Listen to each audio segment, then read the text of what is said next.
అమ్మవారు కాంచీపురంలో కామాక్షి పరదేవత ఎలా తిరుగుతుందో, శృంగేరిలో శారద ఇప్పటికీ ఎలా పలుకుతుందో, అలాగే జంబుకేశ్వరంలో అఖిలాండేశ్వరి అమ్మవారు ఇప్పటికీ ఎప్పటికీ ఆమె తిరుగుతూ ఉంటుంది. అఖిలాండేశ్వరి అమ్మవారి యొక్క తేజస్సు ముందు కలియుగంలో జనులు నిలబడలేకపోయారు. ఆ శక్తి క్షీణించిపోయినటువంటి రోజులలో శంకర భగవత్పాదుల వారి అవతారం వచ్చింది. వారు లెక్క కట్టారు, ఇవాళ కలియుగంలో ఉండేటటువంటి జనుల యొక్క తేజస్సు పరిమితంగా ఉంది, అమ్మవారిలో ఉన్నటువంటి తేజస్సు అధికంగా ఉంది. వీరు ఆమె ముందు నిలబడలేకపోతున్నారు. కాబట్టి ఎలా ఈవిడ యొక్క తేజస్సు కొంత తగ్గించాలి. కాంచీపురం అయితే అమ్మవారి ముందు పృథివీ చక్రం వేసి అమ్మవారి ముందు నిలబడగలిగినటువంటి అనుగ్రహాన్ని మనకిచ్చారు. జంబుకేశ్వరంలో శంకర భగవత్పాదులు ఒక అపూర్వమైనటువంటి ప్రయోగం చేశారు. వజ్రములతో, రత్నములతో, మరకత మాణిక్యములతో ఆవిడికి శ్రీచక్రతాటంకములు వేశారు. ఆ శ్రీచక్రతాటంకములు అమ్మవారి చెవులకు కుండలములుగా అలంకారం చేశారు. అందుకే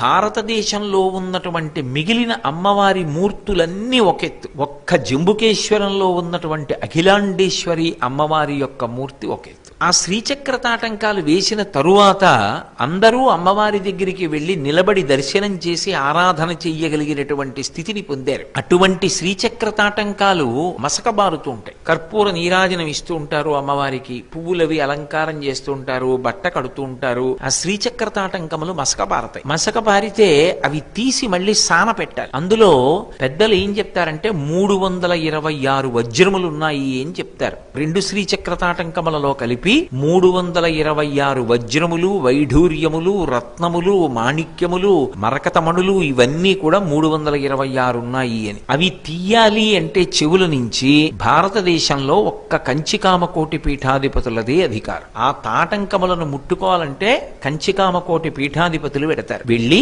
దానికి ఒక శుభముహూర్తాన్ని చూసి చందనపు ముద్ద తీసి చేత్తో పట్టుకుంటారు. పట్టుకుని మంగళవాద్యాలతో సుముహూర్తంలో లోపలికి వెళ్లి అమ్మవారి శ్రీచక్రతాటంకములలో ఉన్న శక్తినంతటినీ కూడా చందనపు ముద్దలోకి ఆవాహన చేసేస్తారు. అది చందనపు ముద్దలోకి వస్తుంది. వచ్చిన తరువాత జాగ్రత్తగా తెరవేసి అమ్మవారి చెవులకున్నటువంటి ఆ వజ్రతాటంకములు, శ్రీచక్రతాటంకములను తొలగిస్తారు. తొలగించి తాత్కాలికంగా మంత్రపూరితములైనటువంటి తాటంకములను ఆవిడ చెవులకు అలంకారం చేసి తెరతీస్తారు. ఈ చందనపు ముద్దకి ముందు పూర్ణ జల కలశం వెడుతుంది. ఆ జల కలశతో వచ్చి అమ్మవారి ఆలయం యొక్క ముఖమంటపంలోనే ఆ కలశని స్థాపన చేస్తారు. ఆ కలశ పెట్టినప్పుడు కూడా వెండి మంటపాన్ని ఏర్పాటు చేసి ఆ మంటపాన్ని అంతటినీ కూడా చెరుకు కర్రలతో అలంకారం చేస్తారు. చెరుకు కర్రలతో అలంకారం చేసి ఆ పూర్ణ కలశలోకి మళ్ళీ